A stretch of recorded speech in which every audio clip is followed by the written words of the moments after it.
فرش التراب يضمني. الحمد لله وكفى والصلاة والسلام على عباده الذين اصطفى خصوصا على أفضلهم وخاتم النبيين محمد الأمين وعلى آله وصحبه أجمعين وبعد. Brother Chairman,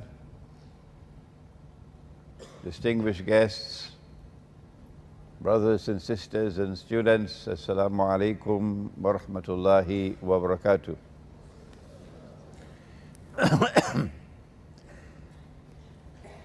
I have come to you this morning with a bit of the flu and a little bit of the cough. So I have my black seed and honey here to sip, and I hope you will bear with me this morning as we address the subject of Surah Kahf and the modern age. Nabi Muhammad alayhi salatu wassalam is reported to have said, every prophet has warned his people about Dajjal. And the Prophet Nuh alayhi salam warned his people about Dajjal. Now listen carefully. But I am going to tell you something that no one ever said before me. No one ever said this before me. This is absolutely new information about Dajjal, about the Antichrist. What is it that is so important that it has come with the very last prophet, no one after him? What is it about Dajjal that is so important that no one ever spoke of it before me? What is it? Do not treat this subject lightly. No. Take your time with it. Dajjal sees with his left eye. He is blind in the right eye. It looks like a bulging grape. But your Lord is not one-eyed. Between his eyes, on his forehead, is written the word kafara, kafir. And every mu'min is the one who has not only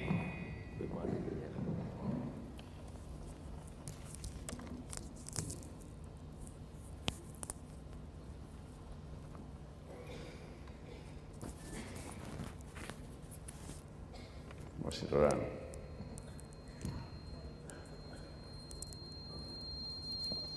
The mu'min is the one who has not only made the declaration of belief with the lips, Islam, but in addition, it has traveled until it has entered the heart. So now he has Iman, so he is mu'min.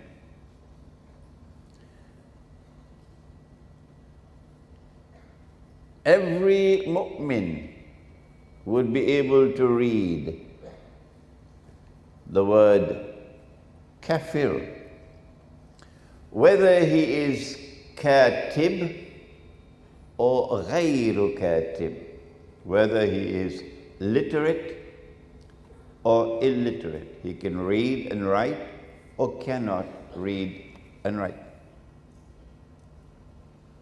This is what was saved until the last.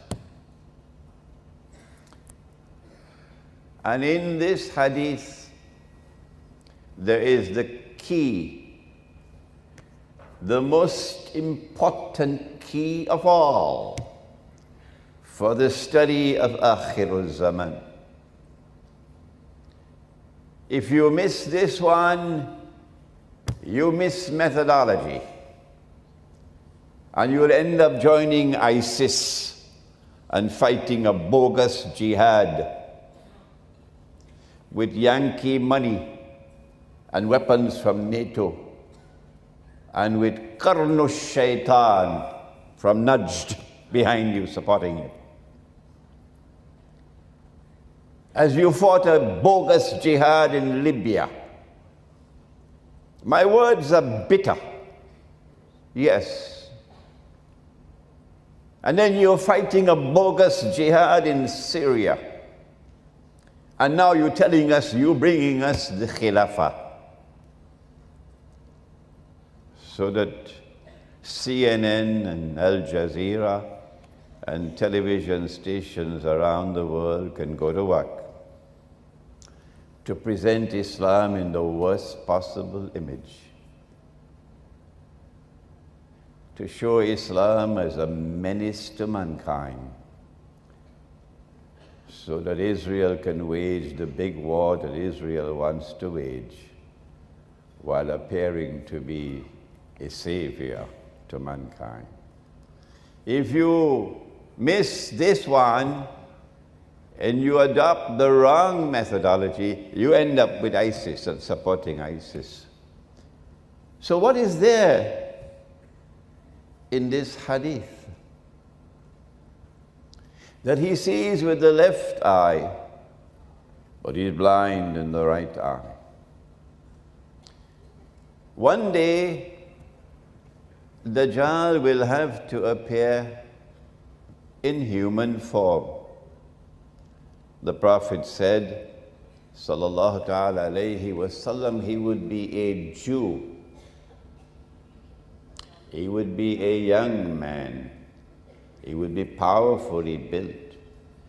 He'd have the curls of the Orthodox Jews. And he will stand up in Jerusalem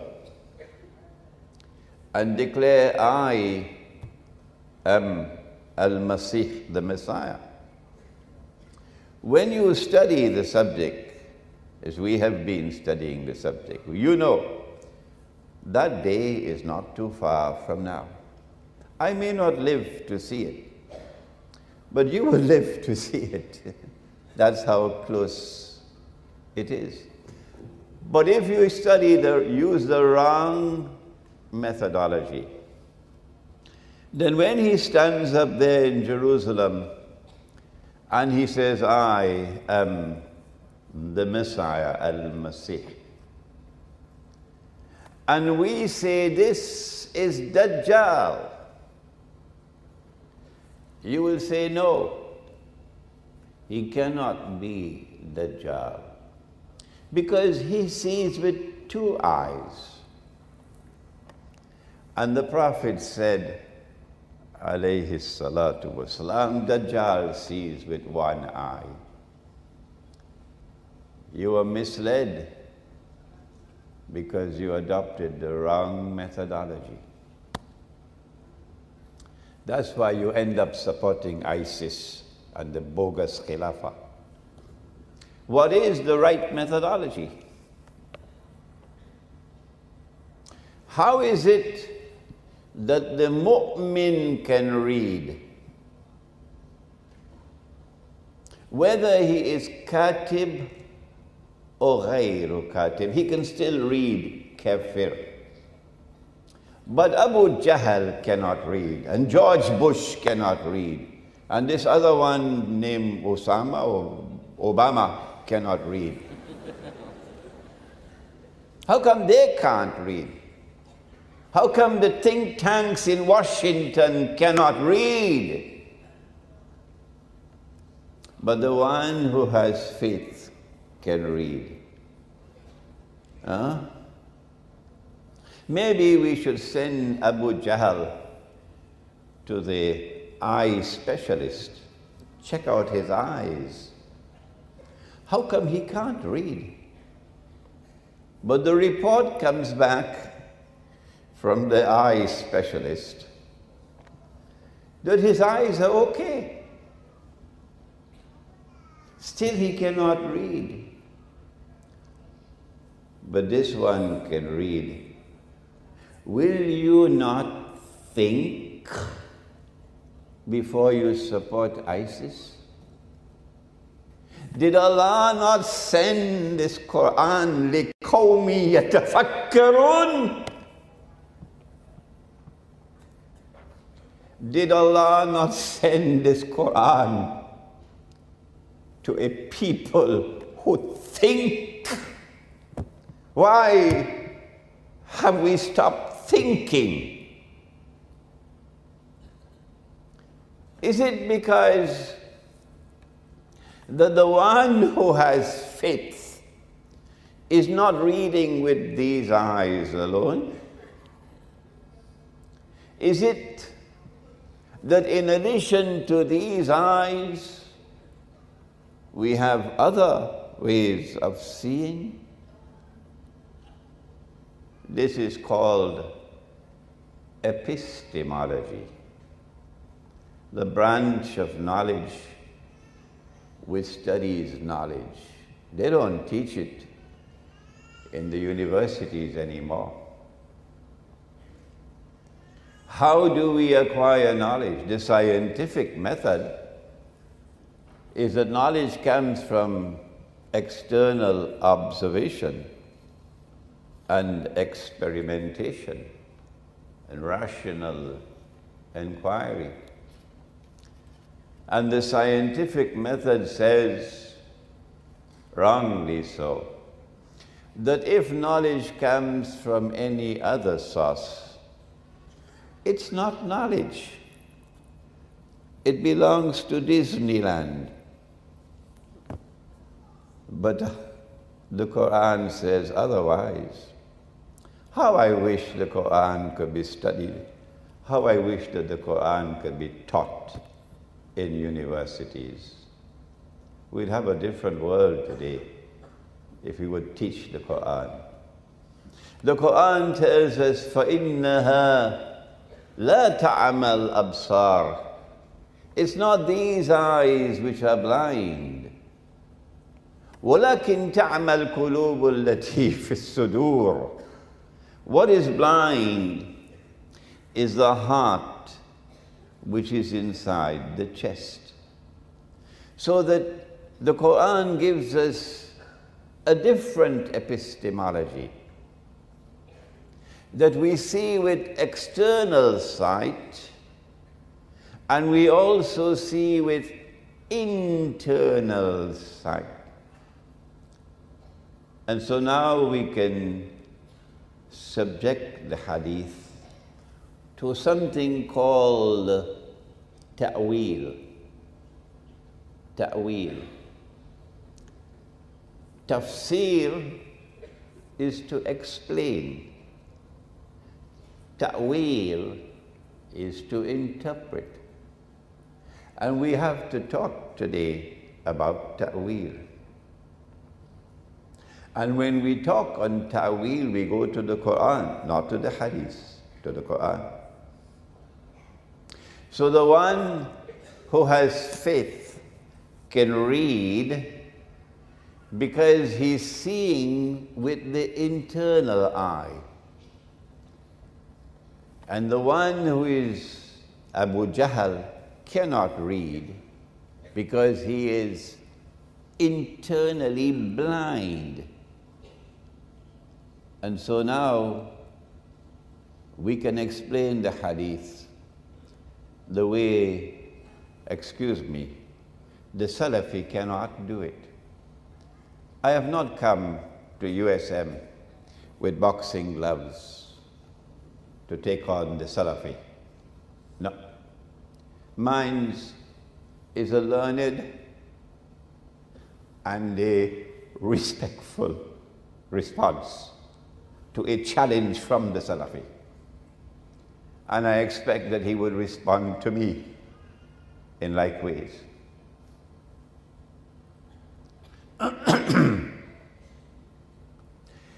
The ta'weel or the interpretation is that when Dajjal sees with the left eye, it symbolizes external sight, knowledge that is externally acquired.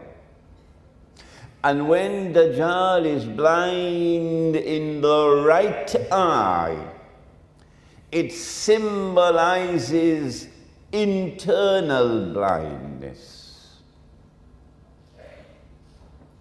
And all those who follow Dajjal will be internally blind.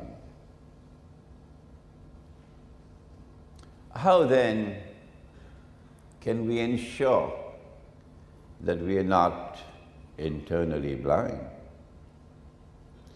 The heart can see only when the heart has faith. And you cannot fool Allah. وَعَلَّمُوا أَنَّ اللَّهَ يَحُولُ بَيْنَ الْمَرْءِ وَقَلْبِهِ. Be conscious of the fact that Allah hovers between a man and his heart. Be conscious of the fact that Allah hovers between a man and his heart. So Allah knows whether this heart is worshipping Him or worshipping the dunya. And that's why Surah Kahf gave us the story of the rich man and the poor man. The rich man worshipped his two gardens. With his lips he says, I worship Allah. But with his heart he worshipped his wealth.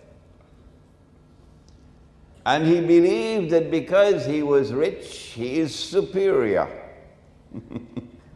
So he is looking down at the poor. And the poor man is warning him, be careful. You should say, Ma sha Allah, for what Allah has given to you.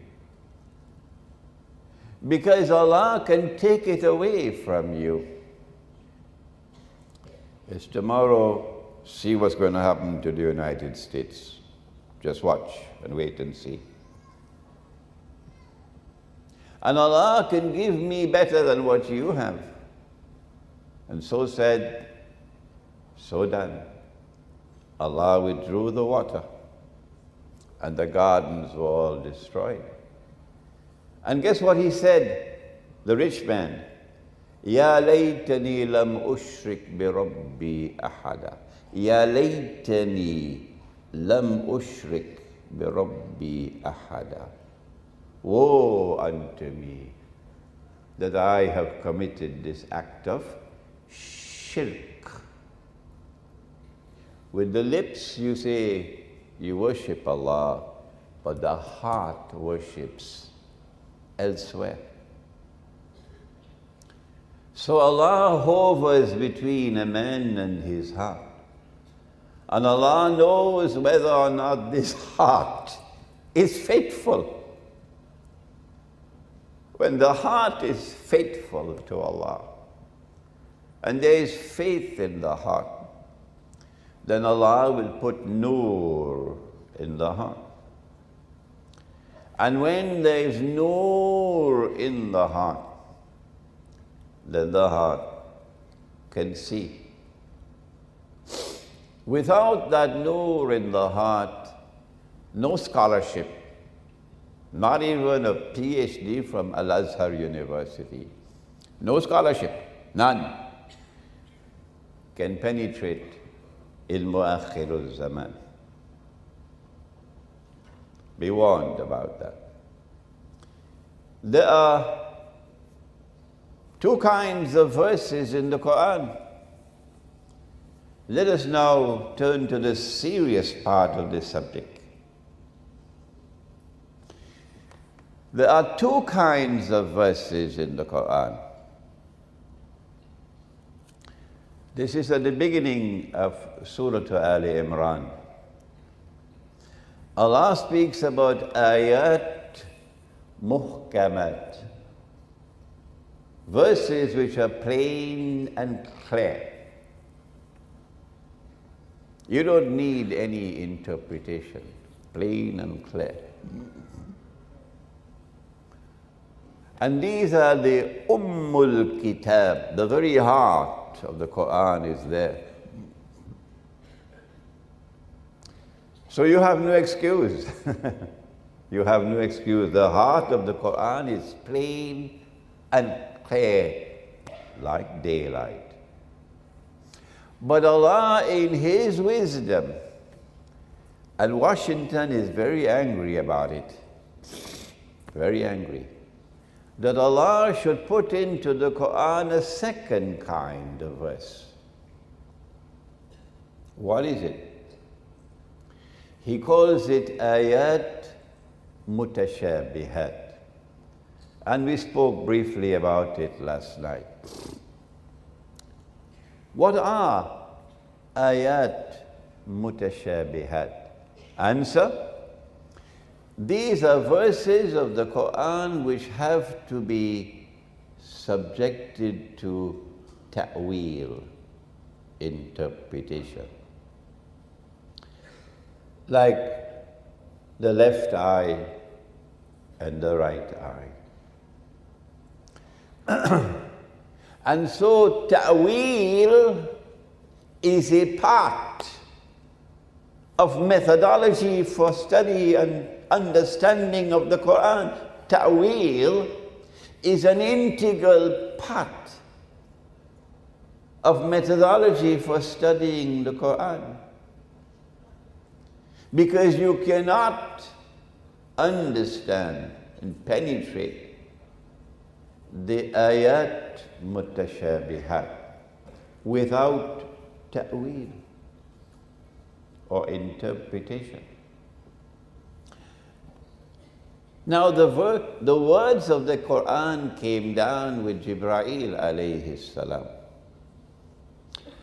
to the heart of the Prophet alayhi salatu wasalam. And he would then dictate, and the scribes would record. And he would ask them to recite, and he would confirm it's correct. But the punctuation did not come from above. No. We put in the punctuation ourselves. Where do you put a full stop? It's very important. So somebody put a full stop. And that is the worst full stop in the whole history of full stops. That when Allah says, no one knows the meaning of ayat mutashabihat except Allah, full stop. The worst full stop in the history of full stops is this one. No one knows the meaning of ayat mutashabihat except Allah, full stop. Because of that full stop, the implication is that Allah sent down a book and appointed a teacher to teach the book. And the teacher knows only part of the book, and the other part the teacher does not know. Does that sound to you sensible or foolish? How come you're so quiet this morning? Is Allah A wise God? How can a wise God send a book and appoint a teacher to teach the book, and the teacher does not know the meaning of part of the book? That full stop is the most wicked full stop in the history of full stops. So let us take it and throw it away. Unfortunately, the full stop is there. So we have to take it and throw it away. The full stop did not come with Jibreel alayhi salam. What the Quran is saying is that no one knows the meaning of the ayat mutashabihat except Allah and rasikhuna fil ilm. Those who are serious scholars, firmly grounded in knowledge, not schoolboys. The schoolboy will say, no, he cannot be Dajjal because he sees with two eyes. That's the schoolboy. The one who is firmly grounded in knowledge, he is the one, with Allah's guidance, who will be able to penetrate this part of the Quran, the ayat mutashabihat. And ilmu akhir zaman is in ayat mutashabihat. So you cannot study this subject only with the rational faculty. Let me warn you, this is the most important branch of knowledge in Islam at this time. And you cannot study ayat, the ilmu akhir zaman, with only the rational faculty. You need more than that. Musa alayhi salam is in Sinai, and he gives a khutbah. One of Banu Israel comes to him and says, what a fine khutbah. You must be the most learned man in the world. And Musa alayhi salam replies, and of course, it is not Musa who is speaking, no. Allah is using Musa to represent the people who follow him, who think that they are the chosen people of Allah. Heaven is reserved for them. They are the elite of mankind. They are the intellectual and spiritual leaders of mankind. And all the rest of mankind are like cockroaches. So he says, yes, I am the most learned of all men on behalf of his people.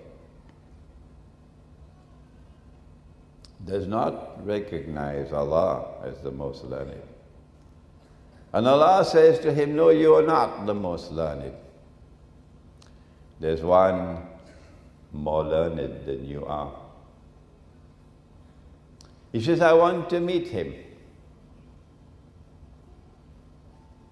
And anyone who is humble, intellectually humble, not arrogant, would always want to meet the one who is more learned, to learn from him. So Allah says you will meet him at a particular place. You'll meet him at Majma'ul Bahrain. Majma'ul Bahrain, at the place where the two oceans meet. The one with the schoolboy methodology will think about Atlantic Ocean and Pacific Ocean. So maybe I should go to Table Mountains in Cape Town, and there I'll see the Atlantic Ocean and the Pacific Ocean. Now, Imam Baydawi is the only mufassir of the Quran to have said, no, you'll meet me, you will meet the most learned of all men, the man who is the scholar par excellence of Akhirul Zaman, the one with the proper methodology.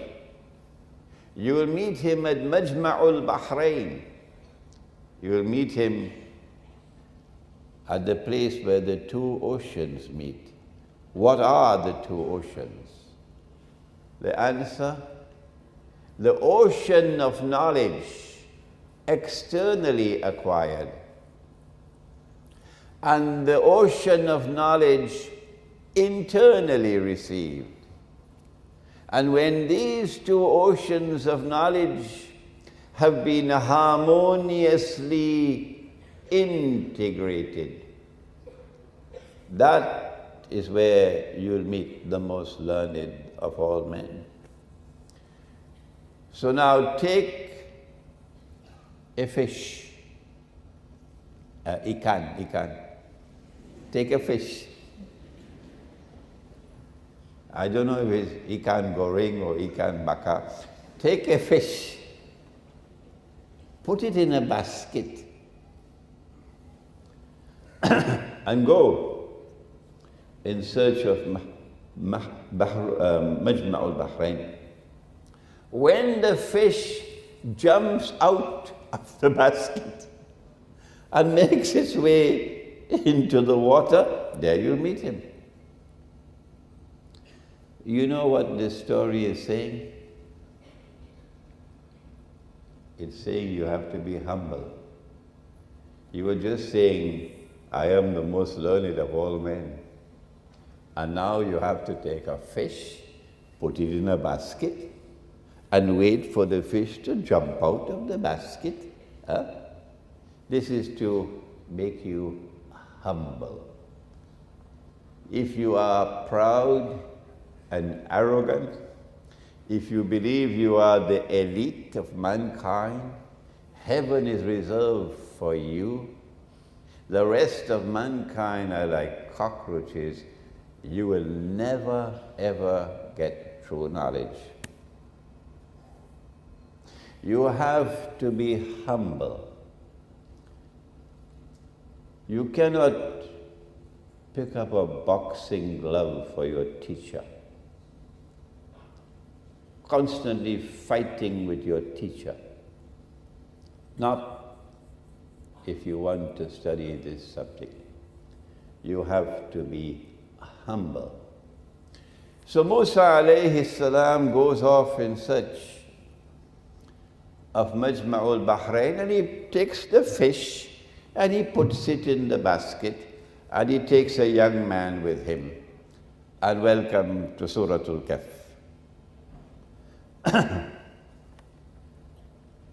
While they were traveling, they came to a rock. And they rested for a while at the rock. And Musa alayhi salam fell asleep. When they woke up, they continued their journey. Now listen carefully, because you are young.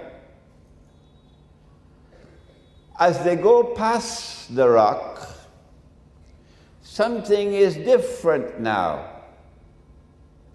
Before the rock, they were moving. But after the rock, لَقَدْ لَكِينَا مِنْ سَفَرِنَا هَذَا نَصَبًا. The journey has now become difficult, wearisome, tiresome. I wish I knew the Bahasa language so I could explain to you in Bahasa. It's a difficult journey now. Take out the food, let's eat. Because this journey has become wearisome, tiresome, difficult, not like before. Surah Kahf is sending a message to you in Akhirul Zaman, that if in your heart there is love for Allah, and if you are searching for that way of life, that will give you sukoon in your heart.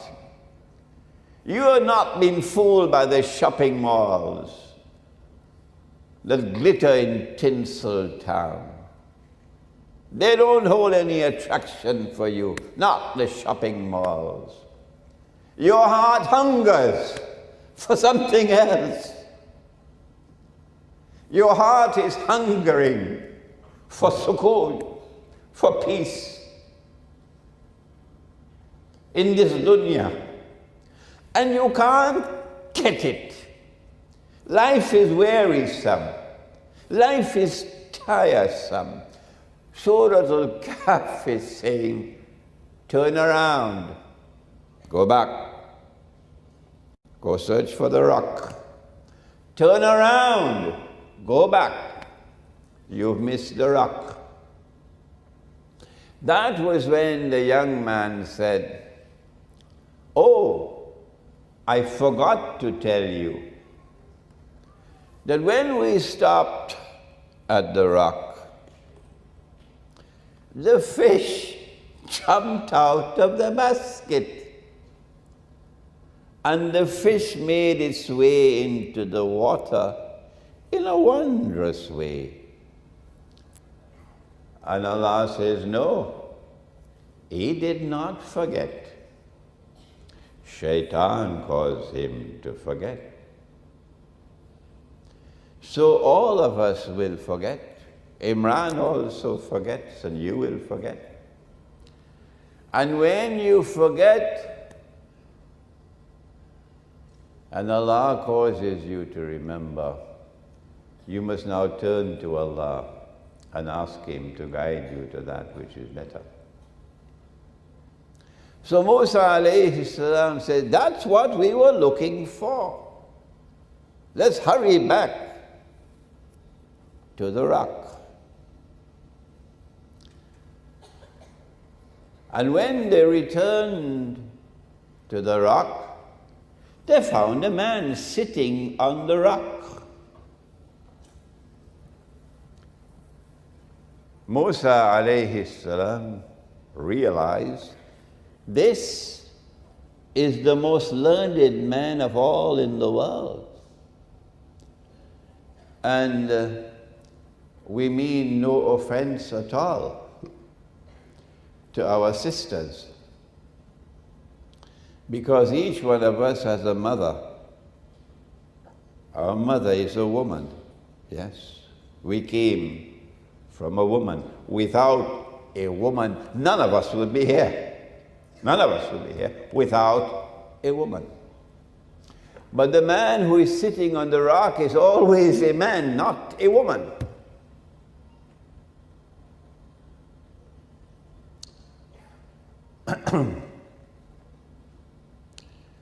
This is the most learned of all men. So Musa alayhi salam greets him with salams. Assalamu alaikum. The man responds and says, what? A greeting like that? In a place like this? Who are you? He says, I am Musa. Oh, which Musa are you? Are you the Musa of Banu Israel, that Musa? Are you the Musa of Banu Israel, that Musa? Indicating that he does not belong to Banu Israel. If he belonged to Banu Israel, he'd say, welcome, our Musa. You are our Musa, because he is Banu Israel. He doesn't say so. He says, which Musa? Are you the Musa of Banu Israel? So he is not Banu Israel. Surah Kahf is sending a message to the Jews that you're not the most learned of all in the world. No. There's one more learned than you are.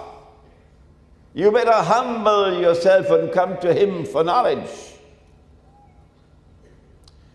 So Musa alayhi salam says, yes, I am that Musa. In that case, look at wisdom. In that case, this is the most learned of all men speaking. In that case, Allah has given to you knowledge that I don't have. And Allah has given to me knowledge that you don't have. No matter how learned you are, you must always be ready to learn from others. No matter how learned you are, you must always be ready to learn from others. And when you teach to others, do it with humility. Now, why is he sitting on a rock?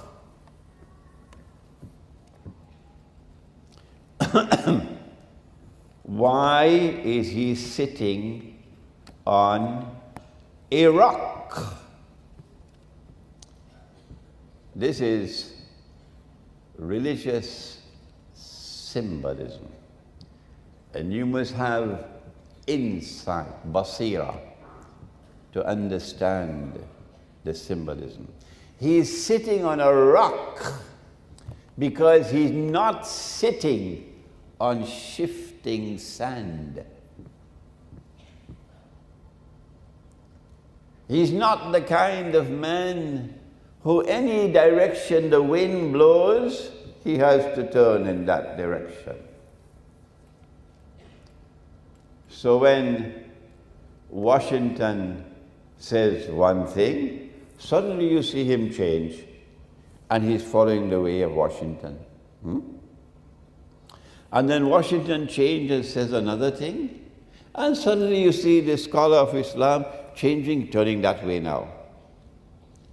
Why? He doesn't want to be called a terrorist. He doesn't want his name on any no-fly list. No. So he has to turn with the wind. But not this man. He sits on a rock because he is firm. Firm in his views. He speaks without fear. He does not speak to please the people. He speaks to please his Lord. And if the people are happy, alhamdulillah. And if they are not, then that's just too bad. If he has to be one voice and one voice alone in the world, he will not change his mind. That is what it means to sit on a rock. He got a backbone made of steel, not a backbone made of recycled paper. So my daughters, when you look for a husband, find a boy, find a man who has a backbone made of steel, not one with a backbone made of recycled paper. And so Musa alayhi salam says to him, I want to follow you so I can learn from what Allah has given to you. The teacher of Akhirul Zaman is Khidr.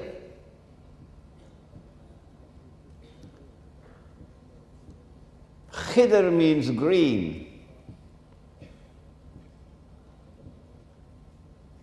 He is the only teacher of Akhirul Zaman, because only he has the right methodology. How did he get the name green? The Prophet said, sallallahu ta'ala alayhi wasallam, that he came to a land which was barren. dry. And he sat down and everything became green. Like militia, green. The implication being that this is not a man who memorizes this kitab and then memorizes that kitab and memorizes that kitab and then spends the rest of his life like a machine repeating what he's memorized. No. This is a man whose knowledge is like the rain. Raindrops. That when he speaks, it's like raindrops falling on the dead earth. And it comes back to life, and everything is green. So when he speaks, the dead hearts come back to life. And the dead hearts now begin to vibrate in worship of Allah. This is Qidr. How did he get this kind of knowledge? Allah introduces him and says about him two things. And listen carefully. Two things about his scholarship. Two things. آتيناه رحمة من عندنا وعلمناه من لدنا علما. I gave him kindness. I gave him kindness. I gave him kindness. He's kind. He's compassionate. And I gave him knowledge directly from myself. Two things. You cannot have the knowledge alone. You must also be kind. Kindness must be there in every single particle of your body. The way you speak, the way you behave, your capacity to be forgiving and merciful, your capacity to be charitable and kind. And in addition to that, وَعَلَّمْنَاهُ مِن لَدُنَّا عِلْمًا, Allah gave him knowledge directly from Allah. And we call that spiritual insight. Spiritual insight. Internal, intuitive, spiritual insight. That's why Washington is so angry. Because they can't get it. How important is this spiritual insight? Before we get the answer, Musa says, I want to follow you so I can learn from you. Before Khidr responds to him, let us step back a little. How important is this? وَعَلَّمْنَاهُ مِن لَدُنَّا عِلْمًا. This is back to methodology. Only the rasikhuna fil ilm can understand and penetrate the mutashabihat. What is their secret? The answer is, they say, كُلٌّ مِّنْ عِنْدِ رَبِّنَا. The whole of the Quran is from my Lord. So if you want to understand the part, you got to study the whole. You got to take all the verses of the Quran pertaining to a subject. Like, for example, what happened to him when they attempted to crucify him. And then they boasted, Inna qatalna al-Masiha Isa ibn Maryam Rasulallah. We've killed him. The Messiah, the son of Mary, the messenger of Allah, we've killed him. If you want to penetrate this subject, which is mutashabihat, you got to get the totality of the data in the Quran, all of it. And then you got to bind them together to make a harmonious whole, because nothing is contradictory in the Quran. Nothing. No verse of the Quran cancels another verse. No verse of the Quran cancels or abrogates another verse. Everything in the Quran is harmonious. I know the questions you're going to have afterwards to pose at me. Everything in the Quran is harmonious. So you've got to be able to bind them together. My teacher of blessed memory calls it the system of meaning of the Quran. My teacher, Maulana Dr. Fadlur Rahman Ansari, rahimahullah, he said, look at the stars in the sky. I mentioned this last night. To the untrained eye, they're just beautiful. The stars in the sky, they're just beautiful. They twinkle. But to the navigator on a ship in the ocean, he must be able to read the stars. The stars are not just there to twinkle beautifully. No! Allah says in the Quran, وَلَقَدْ زَيَّنَ السَّمَاءَ الدُّنْيَا بِمَصَابِحِ. Masabih, plural of misbah, lamp. He says that the stars are there to function as lamps. A lamp is something that allows you to see. And so the stars are there to allow you to navigate the ship. But you have to be able to understand the relationship between the stars, which make them a harmonious whole. This is not for schoolboys. No, this is for scholars. To take all the verses of the Quran and bind them together on a particular subject to make a harmonious whole. In other words, if you forget everything else, remember these words. As a scholar, you have to be able to connect the dots. Connect the dots. When you learn to connect the dots with the stars, you can navigate a ship. When you learn to connect the dots in the Quran, you'll be able to understand the mutashabihat. When you learn to connect the dots of history, you will understand that Pax Britannica did not emerge by accident. No. Pax Britannica came into being for a particular reason. But only eschatology can explain it. Oxford University cannot do it. Cambridge cannot do it.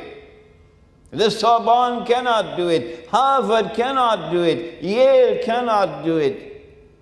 MIT cannot do it. Only eschatology can do it. Pax Britannica did not come into being by accident. And the sterling pound did not emerge as the international currency by accident. And Pax Americana did not replace Pax Britannica by accident. And the US dollar did not replace the sterling pound by accident. When you learn to connect the dots of history, you will understand the historical process, as no university can teach you. And so spiritual insight, that is the key for connecting the dots. But the one who has pride and arrogance, I am the elite, how could he do it? Will Allah give him nur?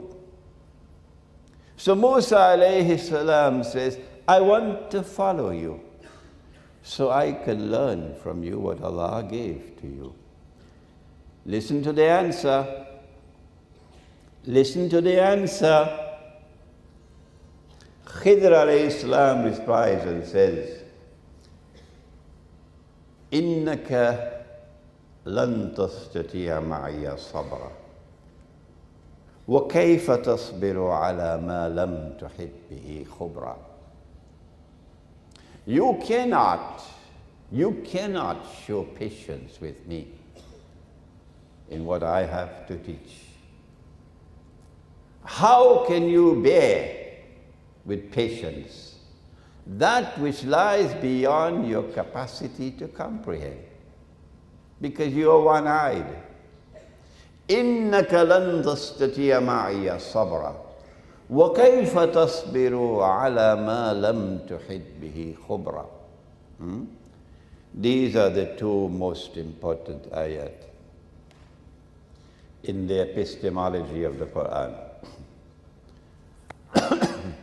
So when you become a student of such a teacher, when you find your khidr, I am now an old man, tomorrow I'll be in my grave.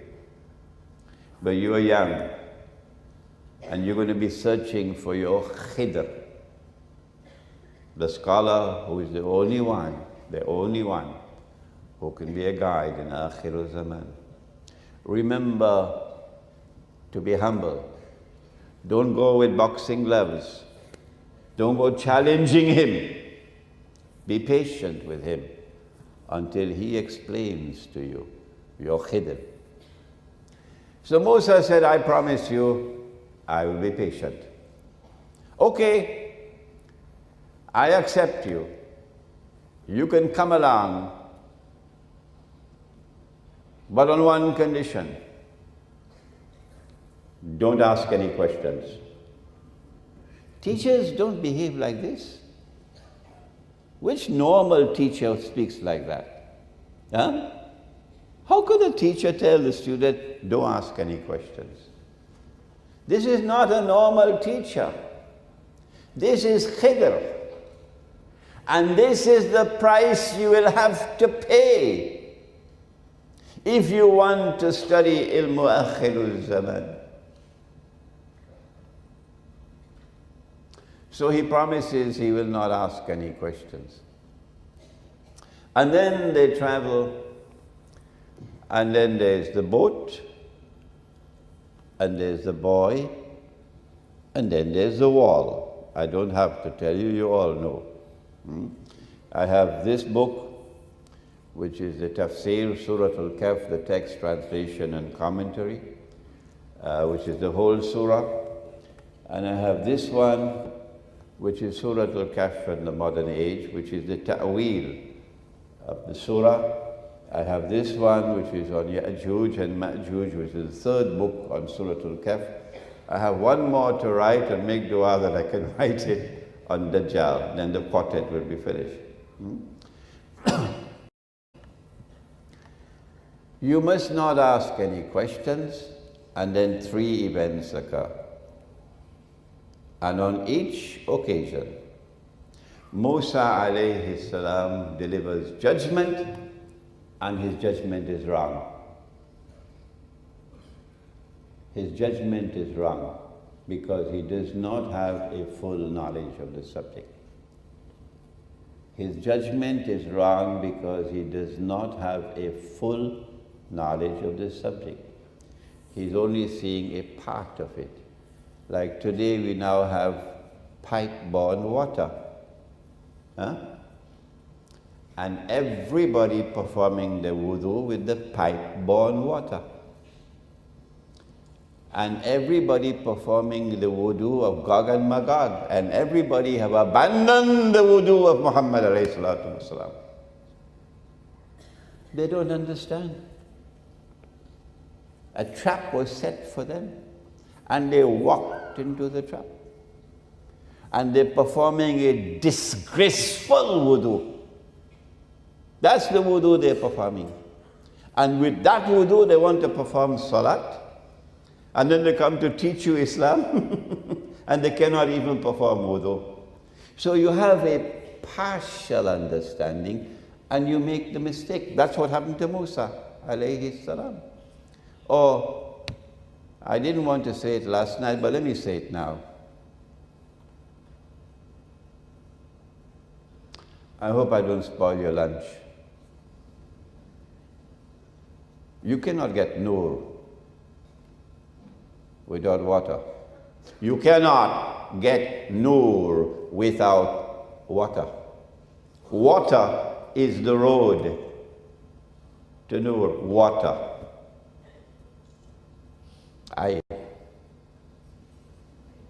And if you disrespect water, forget it. No nur for you. You cannot waste water and still expect to get nur. And that's what you do when you make wudu now.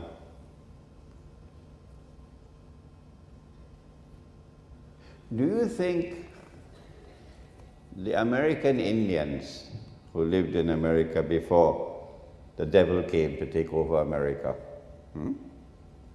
The devil came from Europe to take over America.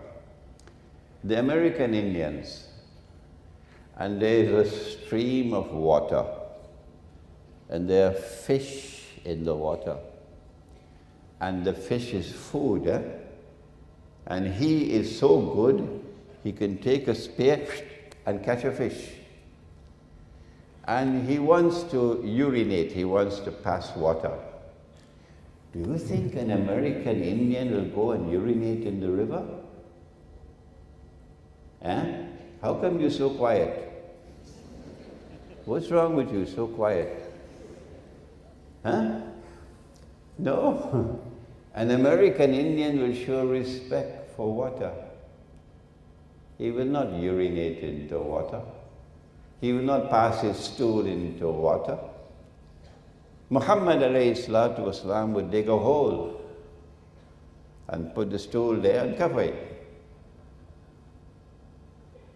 And that's the best way, up to this day, the best way. Because it can then decompose because of oxygen and become fertilizer. But we have our PhDs. We belong to the age of progress and knowledge. So we do it in something called a WC. Yeah. We urinate into water. And Allah says, فَمَنْ يَعْمَلْ مِثْقَالَ ذَرَّةٍ شَرًّا يَرَهُ. Even if it be an evil deed as small as the weight of an ant, you're going to have to answer for it. Urinating into water? Nobody ever did that before. Dajjal came along with his WC toilet. And then defecating, putting the stool into water so it cannot decompose anymore. No, there's no oxygen in the water. And then it goes through a sewage system. And where it is pumped, it's pumped into the lakes and into the rivers and to the coastal waters, contaminating the lakes and the rivers and the coastal water. This is the modern age. And the fish eat it. And then we buy the fish and it's, mashallah, ikan bakar.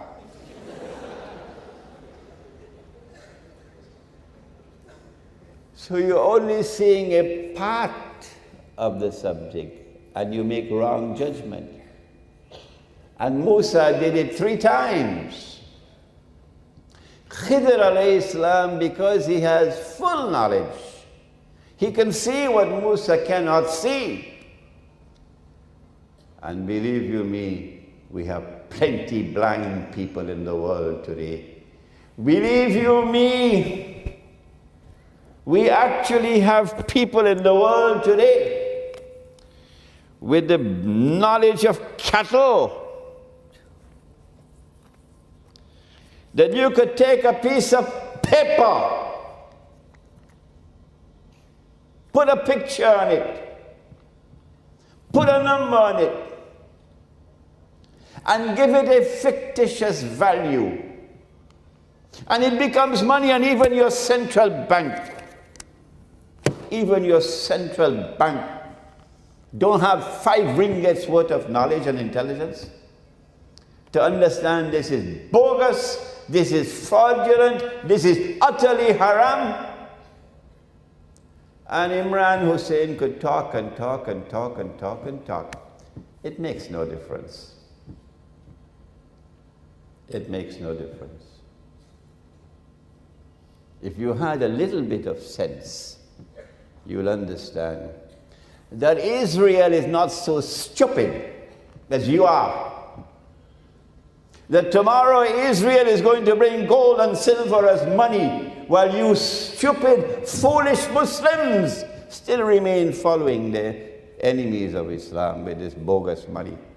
Israel is going to bring gold and silver tomorrow as money.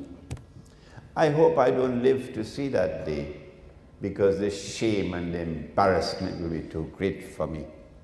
My ummah, the ummah of Muhammad alayhi salatu wasalam, and you cannot even recognize this as bogus and fraudulent, as haram. Where are the scholars of Islam? Musa alayhi salam does not have the full knowledge. Khidr has the full knowledge. And so Khidr is able to explain the boat, the boy, and the wall. I want to end with a little bit of ta'weel on all three. In the case of the boat, he damaged it because he knows that something is coming and they're going to lose their property. And by damaging it, he saved the boat. So when you have knowledge which comes directly from Allah, you are able to anticipate what is coming. My critics, and they have no other job in the world other than to criticize Imran Hosein. No, his books must not be in our bookshop. No, he must not be invited to come and lecture. Protestant Islam.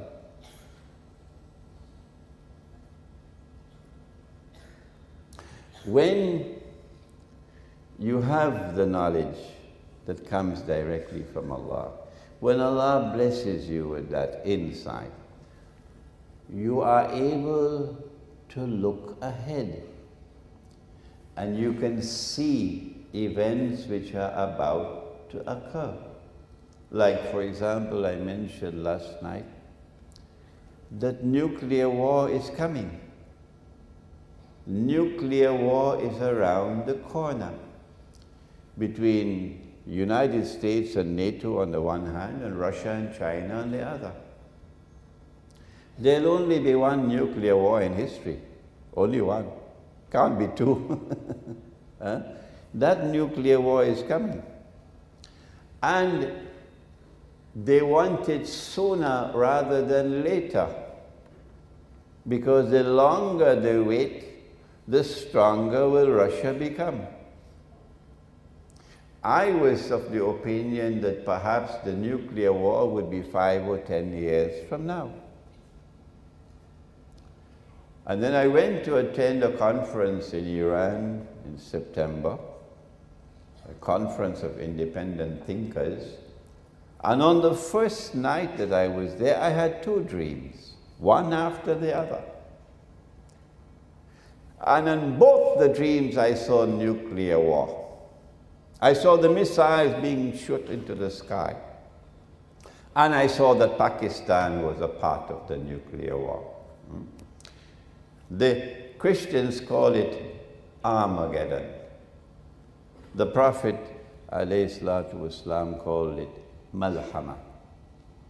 Would it not be of benefit if we are able to anticipate that nuclear war is coming? And what can we do to prepare for it? Yes, only Allah knows the future. You don't have to tell me that. But Allah can, if He wishes, convey knowledge to those whom He chooses. And so with the methodology of Khidr alayhi salam, you can look into the future and see that a king is coming to seize the boats. And by damaging the boat, he saves the boat. Similarly, today we know the US dollar is going to collapse, probably with the nuclear war. I don't think it will collapse before that, but I can be wrong. And when the US dollar collapses, all the paper money in the world will go with it, including your ringgit. Their plan is to have one universal currency, one for all of mankind. And it will be invisible electronic money. And if we are so stupid to accept the paper money, will we be so stupid to accept the electronic money as well? When we should be returning to dinar and dirham? So, when you have internal, intuitive, spiritual insight, and you study Surah Kahf of the Quran, you are able to anticipate what is coming. Number two, the boy. And he killed the boy because he knew that this boy was going to grow up to join ISIS and go fight the bogus jihad and become a threat not only to his parents but to the whole ummah. You can see ahead. But now look at something else. The wall. And the wall is collapsing. And he rebuilds the wall. And Musa cannot understand why he's rebuilding the wall amongst the people who would not offer any hospitality. The answer is because of the knowledge which comes from him, he could not only look into the future, he could also look into the past and reinterpret history. That there is a treasure underneath the wall. It belongs to two orphans. And Allah wants that these orphans should grow up and get the treasure that their father left for them. So when you have this knowledge which comes directly from Allah, you're not only able to look into the future and anticipate what is coming, you're also able to look back into the past and connect the dots of history and recognize the dot that connects Pax Britannica with Pax Americana, with Pax Judaica, which is around the corner. And you'll understand, therefore, the movement of history. And you'll be able to anticipate how much time is there left before the Malhama. And then when the Malhama takes place, what comes after that? The conquest of, help me somebody. Come on, help me somebody. After the Malhama, the conquest of, you got homework to do. The conquest of Constantinople. Your Prophet said so. The Malhama is coming, the nuclear war. And after the nuclear war, the next thing to occur will be the conquest of Constantinople. That is why Mustafa Kemal changed the name and prohibited the use of the word Constantinople. And we say to Mustafa Kemal, get lost. If Muhammad alayhi salatu wasalam referred to the city as Constantinople, then that's Sunnah. No Mustafa Kemal could tell me I cannot follow the Sunnah. Huh? The conquest of Constantinople makes military sense only in one context. And that is that the Russian Navy could pass through the Bosphorus and the Straits of Dardanelles into the Mediterranean Sea. So we can say from USM, we can say it today, that Russia will survive the nuclear war. NATO, you can put that in your pipe and smoke it. Russia will survive the nuclear war as a naval power. And the Russian Navy will pass through the Bosphorus and the Straits of Dardanelles into the Mediterranean. Because when we conquer Constantinople, NATO's back will be broken. What comes after the conquest of Constantinople? Khuruj of Dajjal. Khuruj of Dajjal. And after that comes Imam al-Mahdi, and then comes the return of Nabi Isa alayhi salam, but that's not our subject for today. I suggest to you the Surah Kahf of the Quran is the surah par excellence of ilmu akhirul zaman. And if you have to spend the rest of your life studying it, you must do so. Finally, there's a shortcut to Nur. The Prophet said, alayhi salatu wasalam, recite Surah Kahf on the day of Jummah, and you will get Nur from the samawat to the ard. And that Nur will stay with you until next Jummah. And he said, recite the first 10 ayat of Surah Kahf over Dajjal, and you'll be safe from his fitna. We pray that Allah may bless you all to be able to study and understand Surah Kahf of the Quran, that it may become a nur with which you'll be able to understand the world today. رَبَّنَا تَقَبَّلْ مِنَّا إِنَّكَ أَنْتَ السَّمِيعُ الْعَلِيمُ وَتُبْ عَلَيْنَا يَا مَوْلَانَا إِنَّكَ أَنْتَ التَّوَّابُ الرَّحِيمُ بِرَحْمَتِكَ يَا أَرْحَمَ الرَّاحِمِينَ آمين.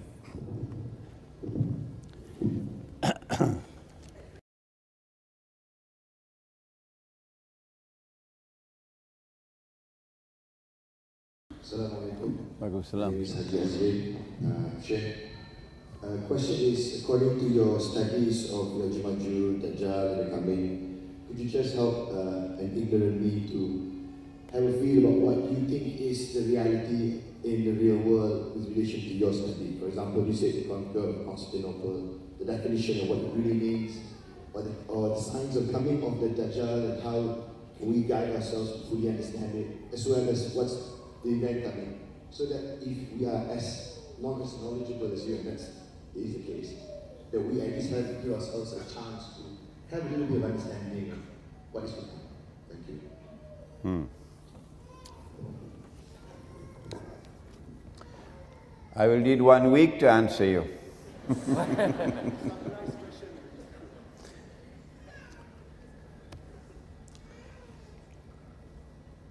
I want to suggest that you read Jerusalem in the Quran, which might qualify as the textbook of Islamic eschatology. And after reading Jerusalem in the Quran, then you read these books on Surah Kahf. The key to the subject, and this is where the Iranians differ with me. I've been to Iran 3 times already. And Iran, the Shia ulama are very firm in their view that the key to ilmu akhirul zaman is Imam al-Mahdi. And I said to them, no, you're wrong. The key to ilmu akhiru zaman is Nabi Isa alayhi salam. So you've got to study the subject of Nabi Isa alayhi salam. Particularly what happened at the time when they attempted to crucify him, which we don't have the time now to explain. And once it is established from the Quran, that Nabi Isa alayhi salam never experienced maut. So you're wrong when you translate the Quran to say he died. You're wrong. Be careful. The Quran does not say that he experienced maut. And since kullu nafsin za'iqatul maut, every soul must taste maut. The implication is that includes Nabi Isa alayhi salam. So wherever he is, he has to return. Then you come to the hadith about Dajjal, who will impersonate the true Messiah. And since the true Messiah has to rule the world from the holy state of Israel, from Jerusalem, it follows that Dajjal, if he is to convince the Jews that he is the true Messiah, he will have to establish his rule over all of mankind from Israel. Now you can understand history. In order for him to rule the world from Jerusalem and convince the Jews that he is the Messiah, number one, he has to liberate the Holy Land for the Jews. He did that already. When the British army defeated the Ottoman army and took over Jerusalem, 19 what? 17, yes. Number two, he has to bring the Jews back to the Holy Land to reclaim it as their own. He did that. And he was assisted by a Zionist clone called the Soviet Union. He was assisted by a Zionist clone called the Soviet Union. You see what happens when you study the subject? You can reread history. Number three, he has to restore a state of Israel in the Holy Land. He's already done that, 1948. Number four, he has to cause that state of Israel to become the ruling state in the world. So Malaysia has to bend its knee. That's why you lost the first aircraft. That's why you lost the second aircraft. Because Malaysia will not bend its knee. I don't know how many more aircraft you're going to lose. Because Malaysia would not bend its knee. That's why you're losing the aircrafts. He has to establish his rule over the world. That's why they want the nuclear war. So that the two ruling powers in the world would knock out each other. So a post-nuclear world would be a world that Israel can more easily establish its rule over. This is how you're able to use this subject to understand and explain the world today.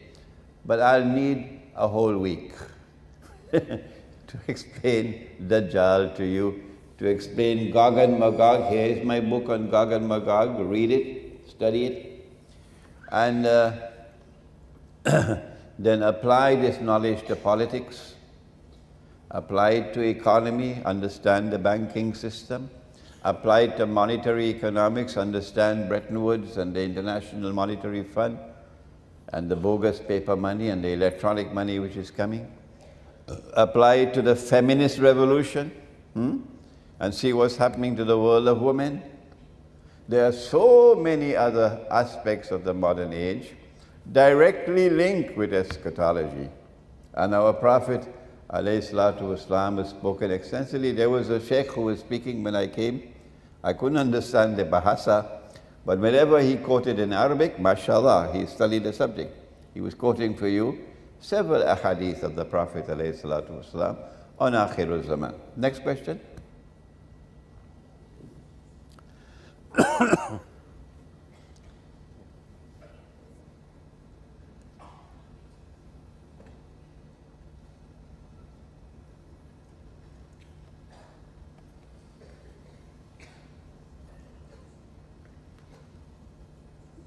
Assalamu alaikum, Sheikh.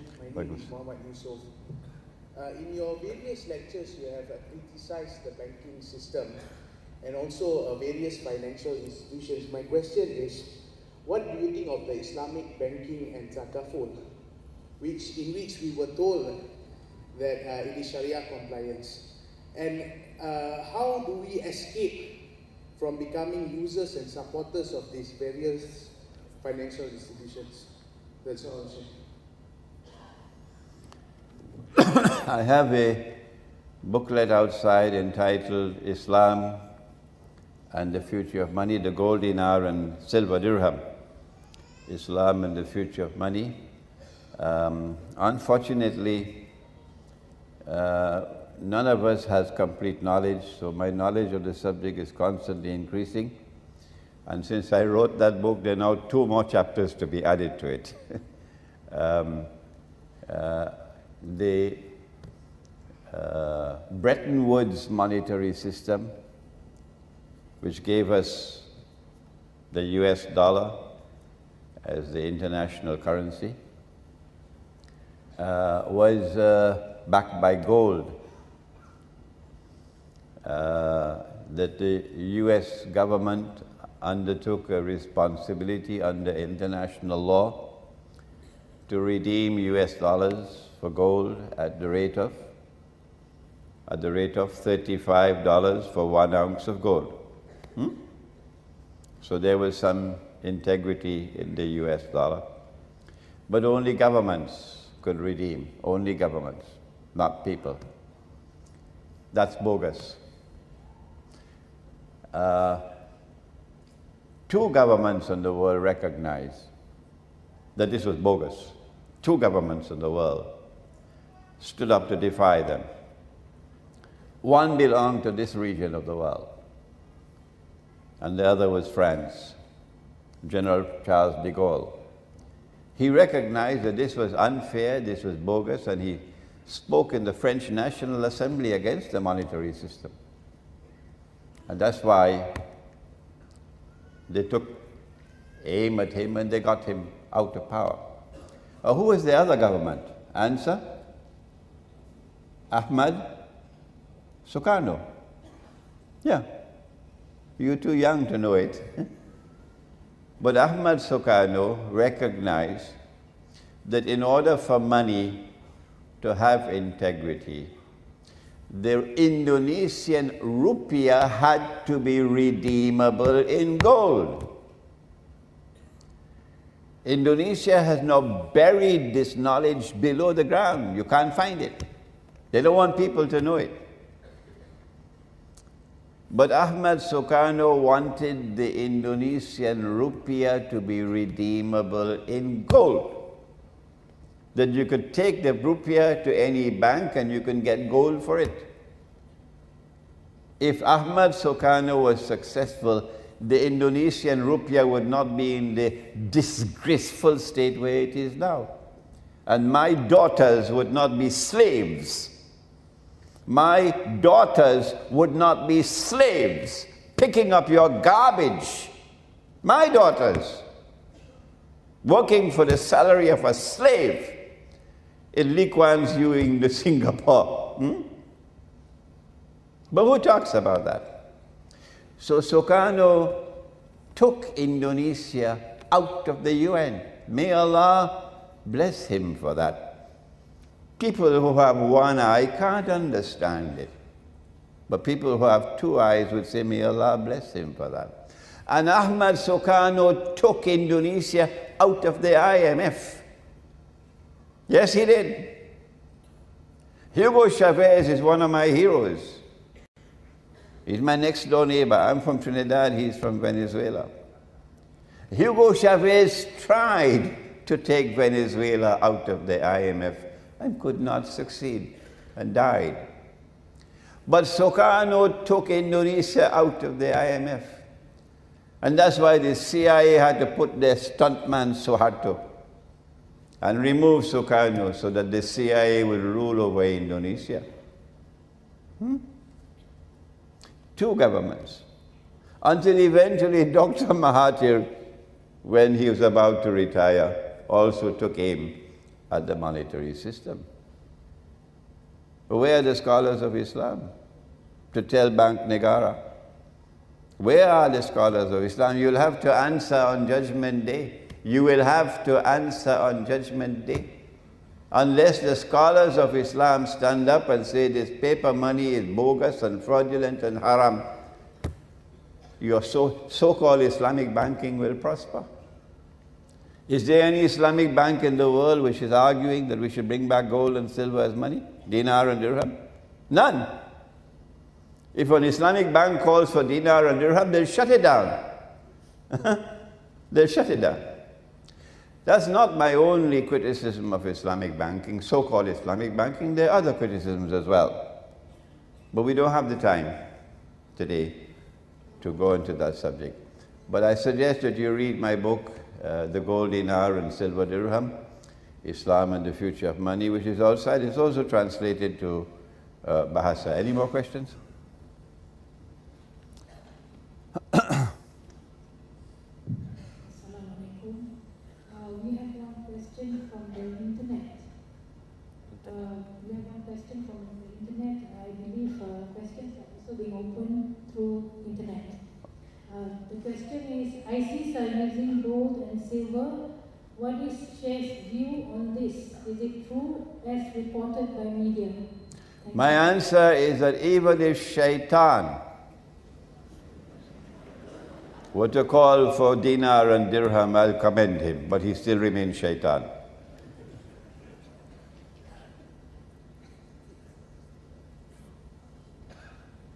I think allow them first. Assalamualaikum warahmatullahi. Saya minta Tuan boleh jelaskan kepada Sheikh dalam sebab kalau saya cakap di broken English, okay? Saya Muhammad Fitri. Saya ingin tanya, apakah ada kaitan antara surah Al-Kahfi, halaman, demokrasi dan kesyirikan? Terima kasih. Is there any relationship between Surah Al-Kahfi, democracy, Kesyirikan and shirk? Is there any relationship between democracy and shirk in Akhir Zaman? Of course. Of course. Democracy has come as part of a package. The package includes the modern state, the modern republican state, the modern monarchy, the Khilafah state in Islam, and medieval Christian Europe, and the Hindu state. They all recognize something above as supreme. In the case of the Khilafah state, Allah is Al-Malik. Allah's sovereignty, Allah's authority, Allah's law is supreme. Dajjal came with the modern state. And the modern state around the world today, whether you have Islam as your state religion or not, whether you call yourself the Islamic Republic of Pakistan or the American Republic of Pakistan, the modern state says Allah is not Al-Malik. No. Who is Al-Malik? From the time you sign to accede to the Charter of the United Nations Organization. The Charter of the United Nations Organization makes it obligatory on you to submit to the supreme authority of the Security Council. Allah could tell you something else, but when the Security Council orders, you have to obey. Once you accede to the Charter of the United Nations, you're committing shirk. Iran had a revolution 35 years ago. I was in Iran last month to tell them that. 35 years now, and you still cannot recognize in Iran that you're in shirk by being a member of the United Nations organization. The modern state says Allah can make it haram, riba, but we can make it halal. Is it halal in Malaysia? My question to you, is it permissible in Malaysia to lend money on interest? How come you're so quiet? Yeah. Malaysia, you made it halal. You made it halal. Banks lend money on interest all the time, including Islamic banks doing it from the back door. Islamic banks are lending money on interest through the back door. The commercial banks are doing it through the front door. The Islamic bank is doing it through the back door. But they will not challenge me. No. No, they will not challenge me. So it's halal. Allah made it haram and you made it halal. All around the world today. If you make halal what Allah made haram, what sin is that called? Answer? It's called shirk. Where's the evidence? Surah Tawbah. Surah Tawbah. So yes, democracy is part of a package. Democracy is also part of a package called elections. And through elections you choose your government.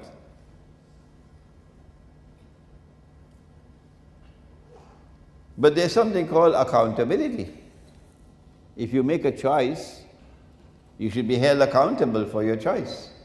Accountability. But Dajjal is very clever. In elections, there is no accountability. Because you make your choice anonymously. You see how clever he is? You vote secretly. Shame on you, shame on you, shame on you for accepting that. Shame on you, shame on you, shame on you for accepting that.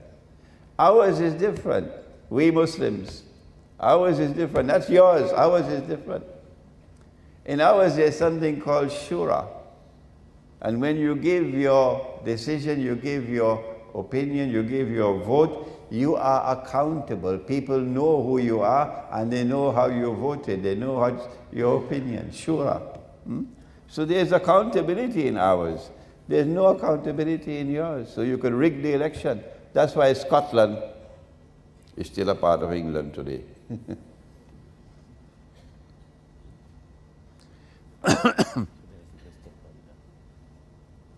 Assalamualaikum.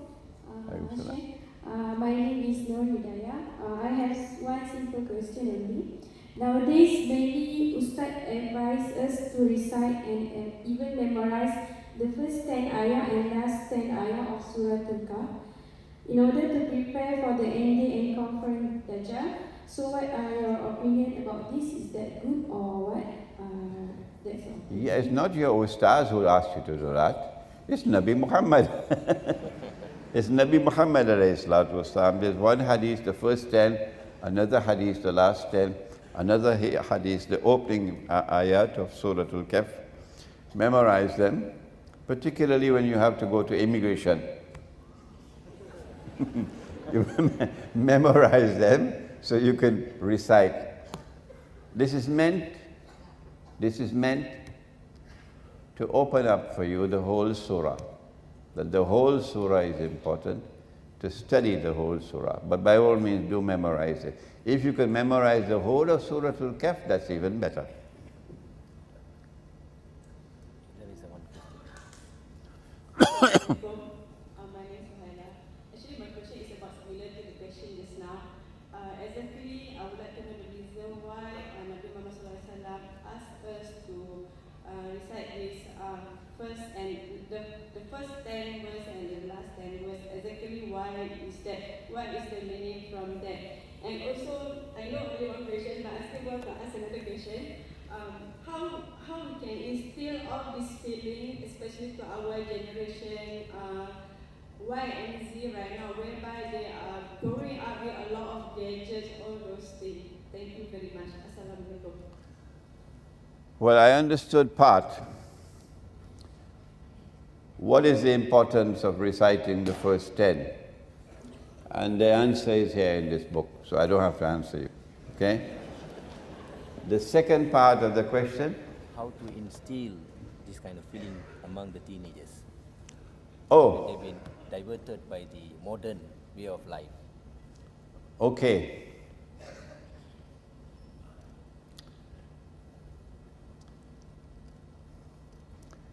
How do we protect our teenagers from the traps, the fitna of Dajjal?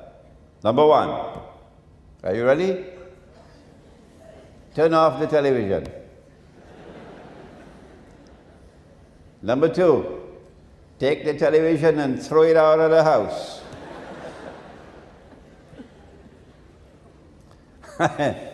I rented an apartment in Gombak, in KL. My landlord is Chinese and very nice man, very straightforward in his business dealings. And he kept his apartment very beautifully, mashallah. And he was so happy he's leaving for me a huge television in the sitting room, big like this, and another one in the master bedroom.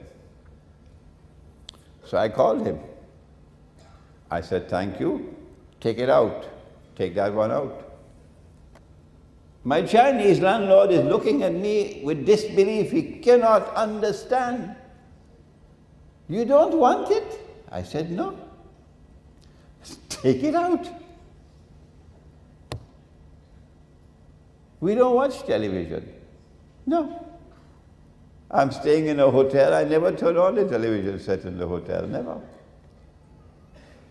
Because that is one of the most important instruments that Dajjal has for brainwashing you. Brainwashing you. Number two, the internet has its value. There's no question about it. My eschatology has now reached all over the world. Not even the Salafi can stop it now. And it's because of the internet. But then the internet is also filled with time bombs that you can easily be distracted and easily be misguided. So as parents, you've got to monitor your child's use of the internet. Shopping malls are dangerous places. Shopping malls are dangerous places. When a 15-year-old boy leaves Kampung and comes to KL and goes into a shopping mall, his eyes open big. And when he sees the half-naked woman, his mouth opens big. So the less you can have of visits to shopping malls, the better. If you have problems with your teenagers and you cannot solve them, you cannot get them under control, then solution is get out of the cities and go and find residence in kampung. The best kampung of all is the one where you cannot use a cell phone. The remote countryside. And there you have a chance of protecting your teenagers, yes. Assalamualaikum. My name is Fazli Chairman. After listening to your explanation about Akhir Zaman, I just wonder what's going to be the impact to the countries in this region, like Malaysia and Indonesia, due to the what is going to be impact going to be for the countries, for especially Malaysia? And another thing, in your opinion, another thing I want, another question is that Malaysia is a country. What is our role in Malaysia? What is our responsibility to prepare for the akhir zaman, like the wars and so on? I understood the second question, but not the first. The impact of the Dajjal effect to Malaysia. What is Dajjal's plan for Malaysia? Yeah. The effect. Okay. Actually, Malaysia is in great danger. And the loss of the 2 aircraft should be a wake-up call. Malaysia is in great danger. Why? Because the nuclear war is around the corner. Israel is going to step out from behind the hijab because Israel has to replace the United States as the ruling state in the world. And from the time, for example, Israel launches an attack on Pakistan's nuclear plants, guess what's going to happen in this part of the world? We had a taste of it in 1990 when Saddam Hussein invaded Kuwait.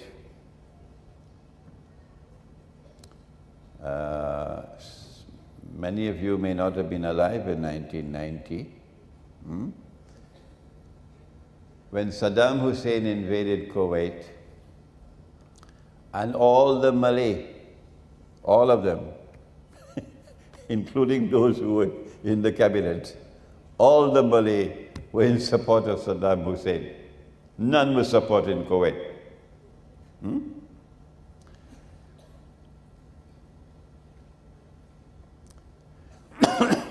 Because the Malay sentiment in their hearts, they could recognize who was the oppressor and who was the oppressed.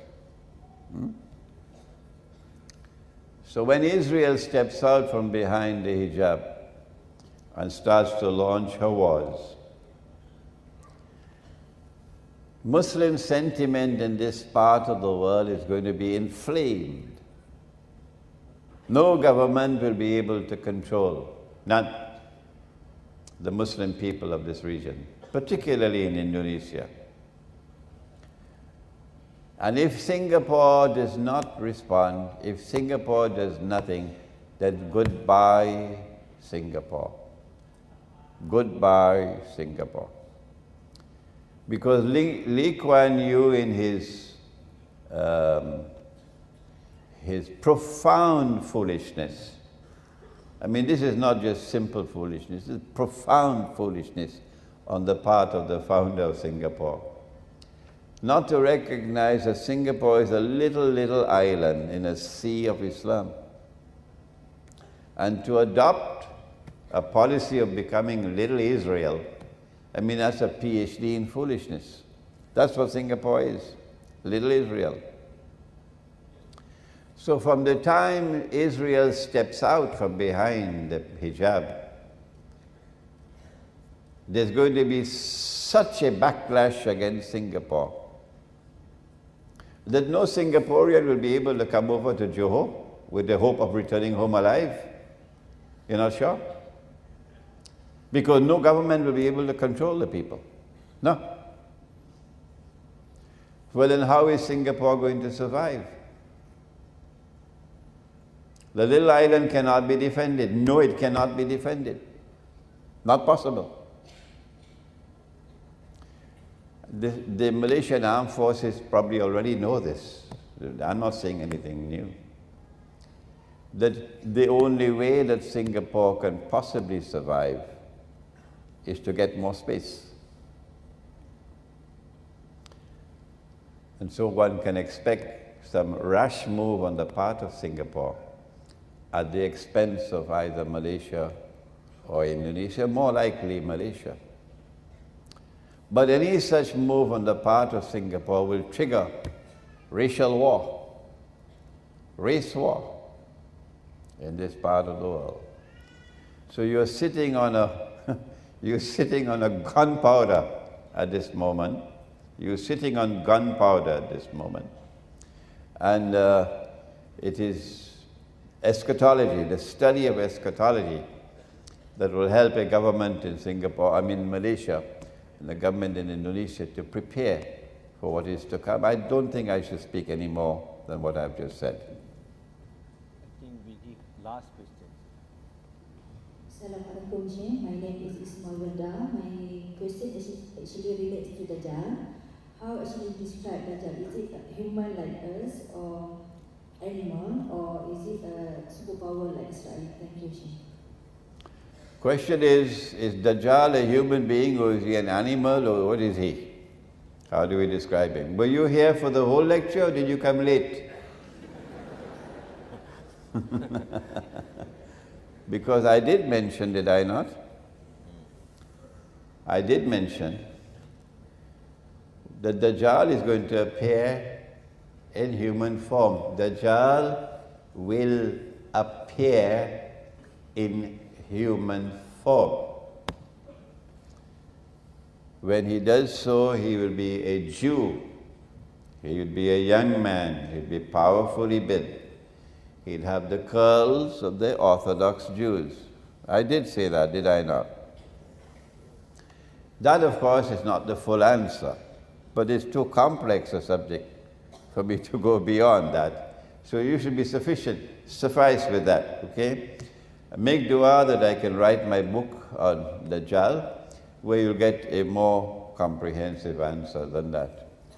Assalamu alaikum. My name is Islamic, and I wanted to ask you, what is your advice to us about the money? Because technically we are living in a money world, and everybody is like very obsessed about money. We cannot live without money. And how we educate even our parents that say so obsessed about money, but we here, you yourself don't really care about money. It's just a second value. How do you advise the people around us say that money is not that important? There is other thing that is important. Please advise me on this. The question is, how do we explain to our parents, how do we explain to the society that money is not everything, that there are things in life that money cannot buy?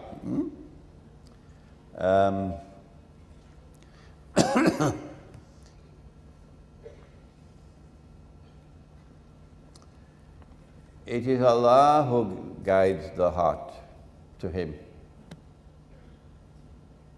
You cannot do it. All that you can do is to warn, nothing more. And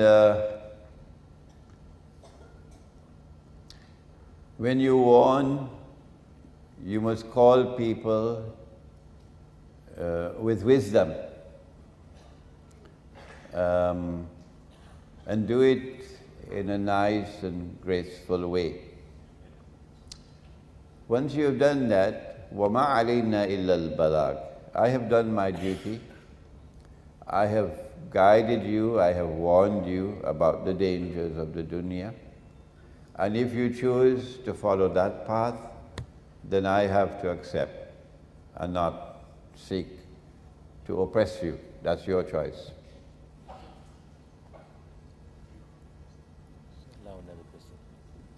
Assalamu alaikum. My name is Tuhari Rahmani. I have one question regarding ISIS. I read a lot of from the net, a lot of things shows a good thing. But based on your explanation just now in your lecture that ISIS is a bogus, so can you explain it further? Thank you. Question. Who provides them with state-of-the-art weapons, the most sophisticated weaponry? Do they have the technology themselves? Do I live in dreamland? Do they have the manufacturing plants? Who provides them with all these weapons? Number two, Who is financing them? They're being paid $1,000 a day to go and fight? Where's the money coming from? My answer is that it's the same force at work that recruited them in Libya and sent the weapons into Benghazi. I don't want to speak anymore about how the weapons reached Benghazi. The Turkish government has a lot to answer for to Allah on Judgment Day. This bogus Turkish government, pretending to be Islamic. And they recruited fighters from different parts of the world, paying them money. These are mercenaries, not mujahideen, mercenaries. They're fighting for money. Okay? And they show no Islamic etiquette, Islamic rules of warfare. In the case of Tripoli, they waited until Ramadan. They waited until people have fasted for the whole day. And now it is the time to break the fast. And everybody lay down their weapons to sit down over the iftar to eat. And these wicked, wicked, wicked people who say they are Mujahideen launched their attack at that time and killed maybe 1,000, 2,000 people in order to take Tripoli. They can't be Muslims. Their place is in Jahannam. The same people who did that in Libya, in consequence of which Libya is now, it's a failed state, it's finished. It's rubbish, that's what Libya is today, rubbish. And NATO is in charge in Libya. So when the attack on Egypt takes place, Israel will attack from one side and NATO will attack from the other side. The same people are also there in Syria. Who's providing them the weapons? Turkey is doing it.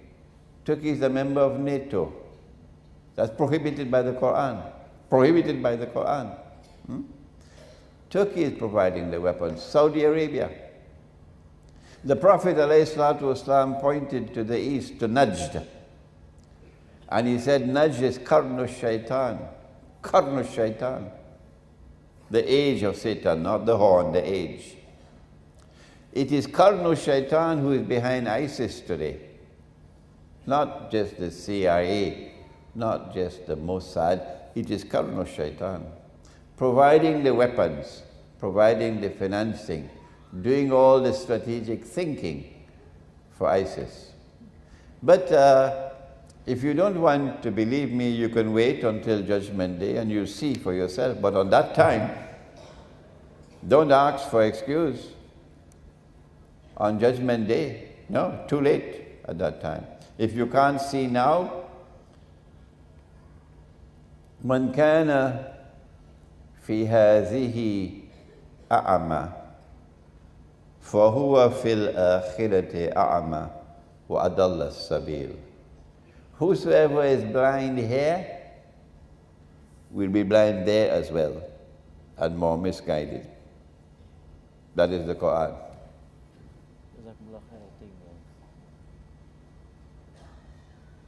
I think Assalamu Alaikum, Sheikh. I really need your opinion on this. The Jajah has come up with so many tools to disalign the world Muslim. And one of the tools are riba and instigation all over the world. But I believe food is also. We eat food every day, and we need to eat clean food. I want to know how bad Monsanto of America going global and even into Malaysia with its GMO food. Thank you. That's my question. Yes, there is a hint of this in Surah Kahf. that food is going to be a problem in Akhir Zaman. Remember, the young man slept for 300 years. When you wake up after 300 years, you're going to be hungry. So they sent one to get some food, and they gave him instructions. فَلْيَنْظُرْ أَيُّهَا أَذْكَى طَعَامٍ. Go search for that food which is purest. That is what we have to do today. Food today is increasingly corrupted and contaminated. And your baby, for the sisters here, my daughters here, be careful. If you provide your babies with the milk that they have corrupted and contaminated with hormone injections, then a baby boy will grow up feminine.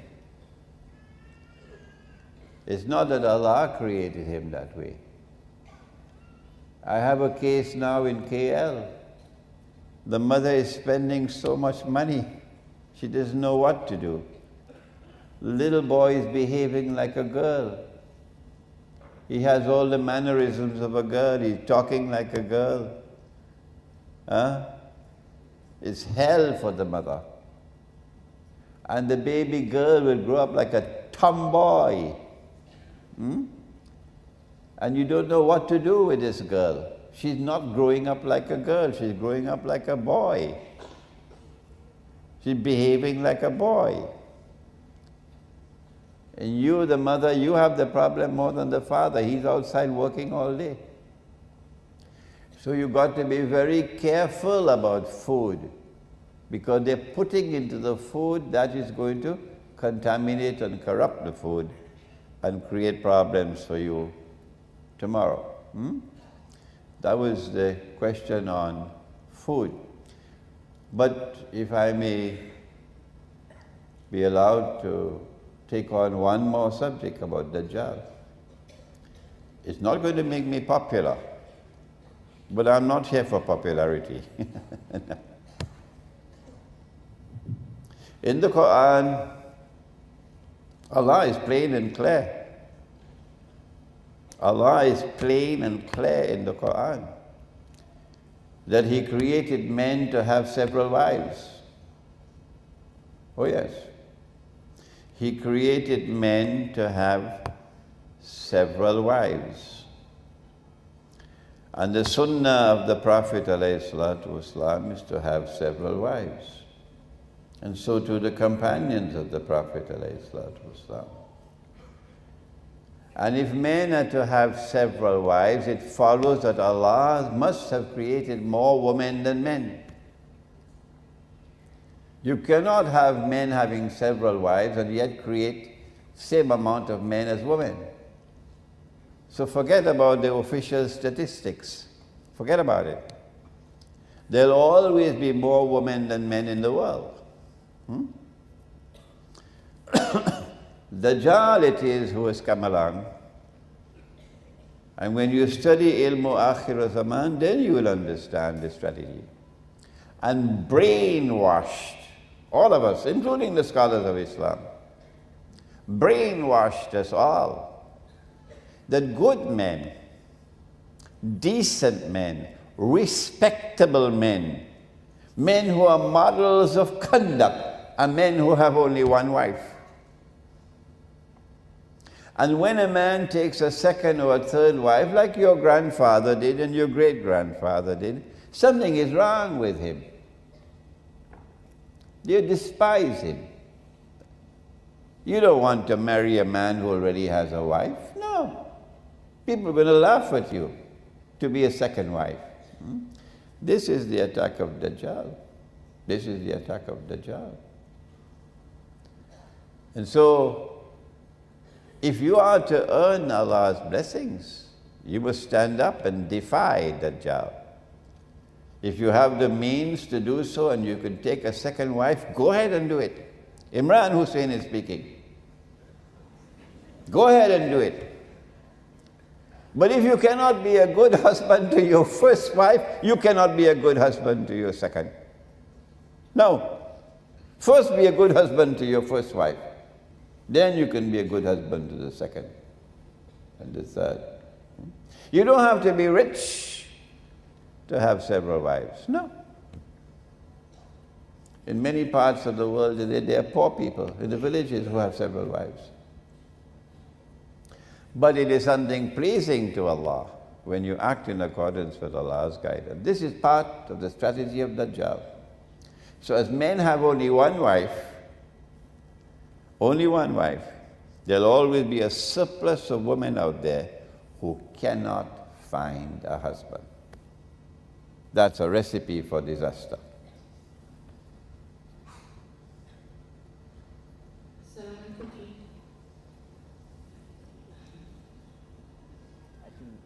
Rashid, go ahead. Assalamualaikum. My name is Abdul Hadi. My question is a very short one. My question is, what is your view on Iran? Are they our ally in this akhir zaman? That's all. Thank you. My view of jihad? On Iran.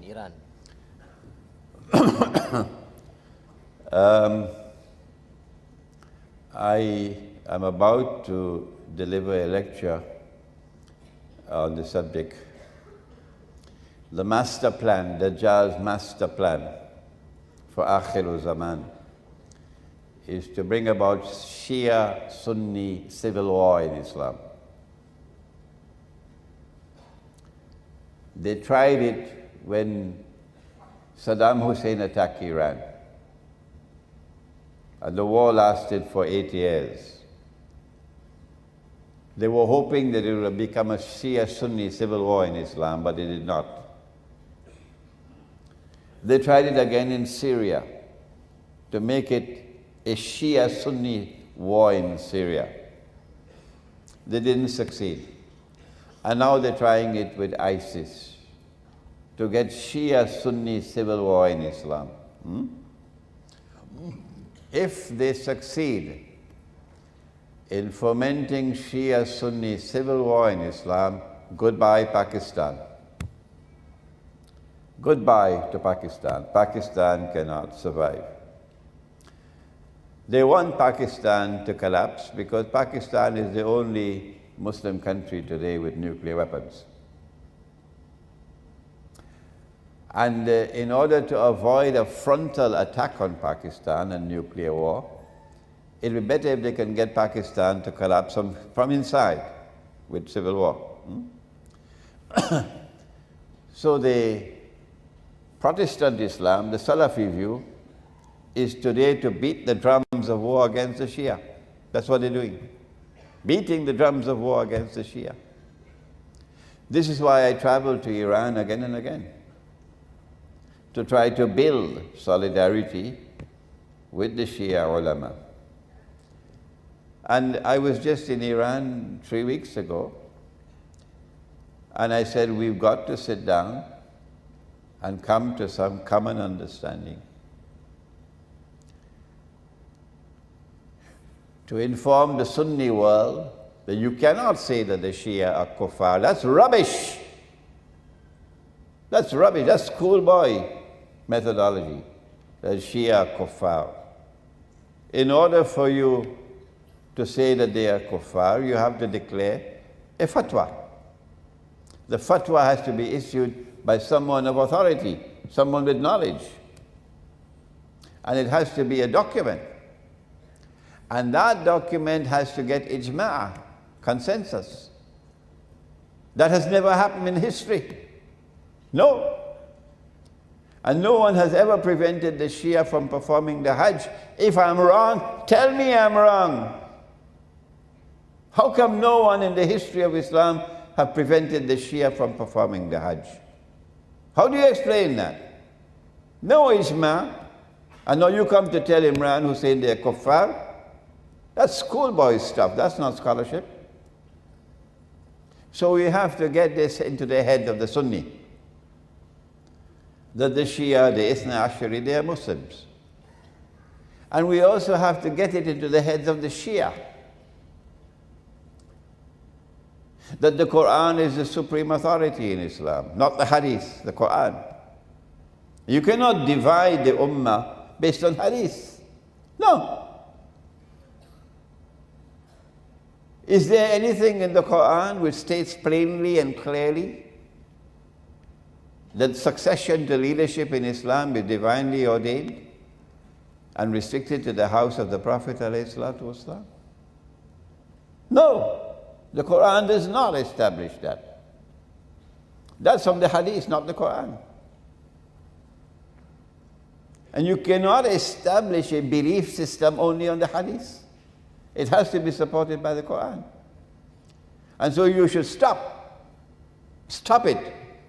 Stop ever saying that Abu Bakr Siddiq and Umar Farooq and Uthman Ghani radiallahu ta'ala anhum, that they were usurpers. That is a sinful thing to do. That's nonsense. It's false. Stop it. You cannot establish a belief system based on hadith, unsupported by the Quran. So we've got to bridge the divide, the Shia-Sunni divide, on these two issues. And hopefully, I pray that Allah may help us that we can prevent Shia-Sunni civil war in Islam. So one more last question you want to ask. The last one. I think this for limited time. Okay, thank you very much. Assalamu Sheikh. I'm from Ipoh. Just now in your earlier discussion, you have mentioned about how Singapore can survive.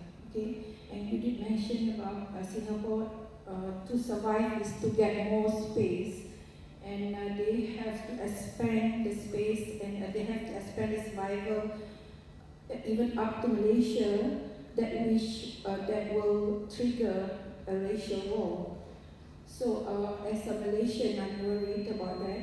And my question to you is that, do these Singaporean politicians, they are eyeing on Malaysia, especially during our next general election? I'm sorry, I have to, involve politics here. As we know that PAP is a party which is similar to the DAP in Malaysia, and I'm a supporter from PAS, okay? And we are now in one big combination of what we call as Pakatan Rakyat. So if really they have their intention to get Malaysia during the general election through DAP, so we are in trouble. But having to say that, what President PAS, Datuk Haji Hadi Awang, has decided that we are must still in this Pakatan Rakyat. So we are, kita pengikut dan kita just ikut saja apa yang ditentukanlah. So dengan harapan dan dengan doa tak ada yang akan terjadi. Dan saya nak tanya juga, mungkin boleh, perjuangan itu adalah sunnatullah, okay? So mungkin lepas pada ini kita terpaksa berjuang lagi melawan mereka untuk mendapatkan negara Islam Indonesia.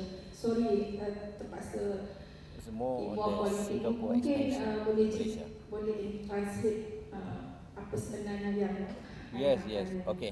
Terima kasih. The last question. So how Singapore will expand to Malaysia, to control Malaysia? Is there any future agenda that you see?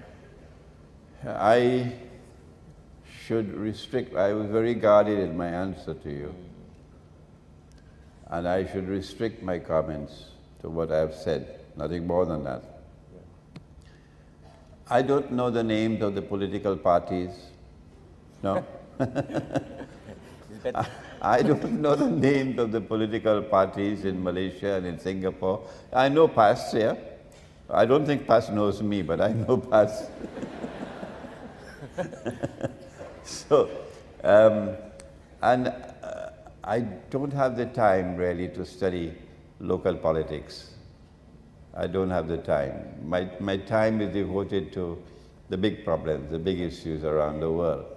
So your local ulama are the ones who should be guiding you on the question you have just asked. All I have to say is Singapore is lost, is finished. From the time Israel steps out from behind her hijab, there's no way Singapore can survive unless Singapore does something to try to enhance its security. What is Singapore likely to do? I believe it's going to be something rash. And if it does that, it's going to trigger off racial war. So we've got to prepare for it.